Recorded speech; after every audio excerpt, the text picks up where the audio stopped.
Hello friends, good morning అండి. Welcome back to my channel. ఎలా ఉన్నారండి? అందరూ బాగున్నారా? నేనైతే చాలా బాగున్నాను. ఫస్ట్ టైం కనుక ఎవరైనా మన ఛానల్లోకి వచ్చి వీడియోస్ చూస్తుంటే సబ్స్క్రైబ్ చేసుకోండి. అలాగే పక్కనటువంటి బెల్ బటన్ టచ్ చేయండి. అప్పుడు నేను పెట్టే వీడియోస్ అందరికన్నా ముందు మీ ఫోన్స్కి అయితే వస్తాయన్నమాట. సో ఇంకా ఈరోజు వీడియో ఏంటంటే, ఒక అమ్మాయి పరాయి మగాడితో పడుకోవడానికి ఎందుకు ఇష్టపడుతూ ఉంటుంది అనే దాని గురించి ఈరోజు వీడియోలో మీకు నేను క్లియర్ కట్గా ఎక్స్ప్లెయిన్ చేస్తాను. దానికన్నా ముందు ఫస్ట్ టైం వీడియోస్ చూస్తుంటే సబ్స్క్రైబ్ చేసుకోండి. మీరు కనుక నాతో మాట్లాడాలి అనుకుంటే call me for app download చేసుకొని, సో అందులో నా ఐడి రాజీ 1113, అది డేట్ ఆఫ్ CM4 అనమాట. ఐడి కనుక మీరు కాల్ చేస్తే మీతో అయితే మాట్లాడతాను. సో నాకు కొద్ది రోజుల నుంచి ఫోన్ అసలు మాట్లాడడం లేదండి. ఎక్కువగా జలుబు దగ్గు ఉంది. సో అందుకోసమే ఫోన్స్ అనేవి తగ్గించేశాను. సో ఇంకా లేట్ చేయకుండా టాపిక్లోకి అయితే వెళ్ళిపోదాం. ఒక అమ్మాయి వేరే వాళ్ళతో పడుకోవడానికి ఎందుకు ఇష్టపడుతూ ఉంటుంది అంటే, ఫస్ట్ ఆఫ్ ఆల్ ఏంటంటే, తనకున్న బాధలు పంచుకోవడానికి అండి. సో అమ్మాయికి ఫీలింగ్స్ ఉంటాయి, అమ్మాయికి ఇష్టాలు ఉంటాయి, సో కోరికలు ఉంటాయి, ప్రతిదీ ఉంటుంది. తన కష్టాలు ఇంకొకరు చెప్పుకోవాలని కూడా ఉంటుంది. సో తనకి ఇబ్బంది అయినప్పుడు, బాధ అయినప్పుడు ప్రేమగా ఇంకొకరి దగ్గర తీసుకుంటే ఏంటంటే వాళ్ళకి అడిక్ట్ అయిపోతుంది అనమాట. సో ఫస్ట్ ఆఫ్ ఆల్ ఏంటంటే, మీరు గమనించినట్టయితే ఒక అమ్మాయికి పెళ్ళైన తర్వాత సో అన్నీ హస్బెండ్ అనుకొని తనతో వస్తుంది. తనకు అన్నీ షేర్ చేసుకుంటూ ఉంటుంది. కొన్ని రోజులు బాగానే ఉంటుంది. ఆ తర్వాత ఏంటంటే, ఒక అమ్మాయికి ఇవ్వాల్సిన ఇంపార్టెన్సు తన భర్త అంటే అబ్బాయి బయట వాళ్ళకి ఇస్తూ ఉంటారనమాట. అంటే లేడీస్ అని నేను చెప్పడం లేదు.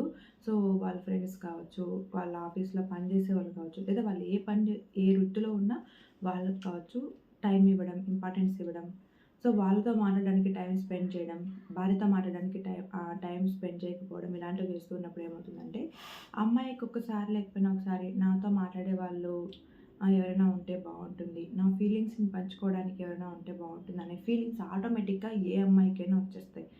అలాంటి టైంలో ఎవరైనా ఒకరు పరిచయం అయినప్పుడు ఏంటంటే, వాళ్ళతో హ్యాపీగా మాట్లాడాలి, వాళ్ళతో హ్యాపీగా ఉండాలి అనుకుని వాళ్ళకున్న ఇబ్బందులు, బాధలు అన్నీ కూడా షేర్ చేసుకుంటూ ఉంటారు. ఇలా షేర్ చేసుకుంటూ ఉన్న టైంలో ఏంటంటే, సో అది ఫ్రెండ్‌షిప్ కొద్దిగా పెరుగుతూ వచ్చి రోజు రోజుకి అది రిలేషన్‌కి దారి తీస్తుందనమాట. అబ్బాయి అనుకోవచ్చు, నేను ఇంట్లో బాగా సుఖపెడుతూ ఉన్నాను, మా వైఫ్‌కి ఇంకేం కావాలి, 3 పూటలా ఫుడ్ పెడుతూ ఉన్నాను, నా వైఫ్ నన్ను వదిలి ఎక్కడికి పోదు, సో నా దగ్గరే ఉంటుంది, ఇంట్లో సేఫ్‌గా ఉంటుంది అనే ధీమాలో బయటైతే కొంతమంది వెళ్తూ ఉంటారు. కానీ సో అలా మీరు అనుకుంటే మాత్రం చాలా వరకు మీరు ప్రాబ్లమ్ ఫేస్ చేయాల్సి ఉంటుంది. తనకి ఇంపార్టెన్స్ ఇవ్వాలి, సో తనకి టైం ఇవ్వాలి, ఫస్ట్ ఆఫ్ ఆల్ తన మాటలకు విలువ ఇవ్వాలి. సో ఇంట్లో అన్నీ చూసుకుంటూ ఉంటుంది కాబట్టి బయట ఫ్రెండ్స్‌కి ఎంత వాల్యూ ఇస్తారో సేమ్ అదే విధంగా భార్యకి దానికి మించి వాల్యూనే ఇవ్వాలి. సో అలా ఇచ్చినప్పుడు మాత్రమే తను మీకోసమే వెయిట్ చేస్తూ, సో అన్ని విధాలుగా మీకు సపోర్ట్ చేస్తూ ఉంటుందన్నమాట. తన మనసుకి బాధనైనా, కష్టాన్నైనా, ఇష్టాన్నైనా పంచుకోవడానికి మీరు ఎల్లప్పుడూ అందుబాటులో ఉండాలండి. ఈ బాధల్లో నుంచినే వాళ్ళు తేరుకోవడానికి వేరే వాళ్ళకి దగ్గరైనప్పుడే ఈ రిలేషన్ అనేది స్టార్ట్ అయిపోతుందనమాట. సో అందువల్ల వాళ్ళతో పడుకోవడానికి ఎక్కువగా ఇష్టపడుతూ ఉంటుంది. ఇది ఫ్యామిలీ పరంగా చూసుకుంటే, ఇంకొంతమంది ఏంటంటే డబ్బు కోసము వాళ్ళ హస్బెండ్ ఇవ్వకపోవడం, ఇంట్లో ఫుడ్ సరిగ్గా పట్టించుకోవడం, ఇలాంటివి చేస్తూ ఉన్నప్పుడు సో మనీ కోసం అని చెప్పి కొంతమంది ఇంకొకరితో పడుకోవడానికి ఇష్టపడుతూ ఉంటారు. ఇది అందరికీ తెలిసిన విషయమే కొంతమంది అయితే. బట్ ఫ్యామిలీలో జరుగుతున్న వాస్తవం అయితే నేను ఈరోజు మీకు క్లియర్ కట్‌గా చెప్పాను. అండ్ ఇంకొంతమంది ఏంటంటే, సో వాళ్ళు ఓల్డ్ లవర్స్ ఉంటారు.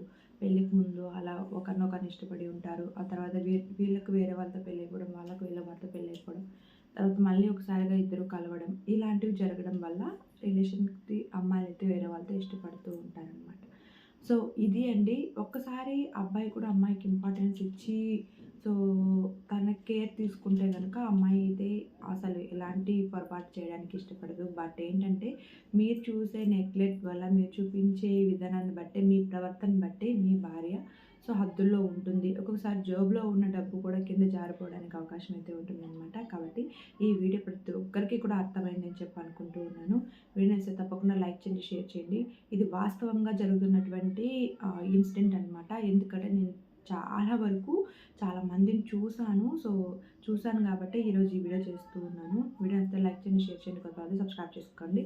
ఈ వీడియో ఎవరిని ఉద్దేశించి కాదండి, జస్ట్ ఒక ఇన్ఫర్మేషన్ కోసం మాత్రమే అనమాట. And bye.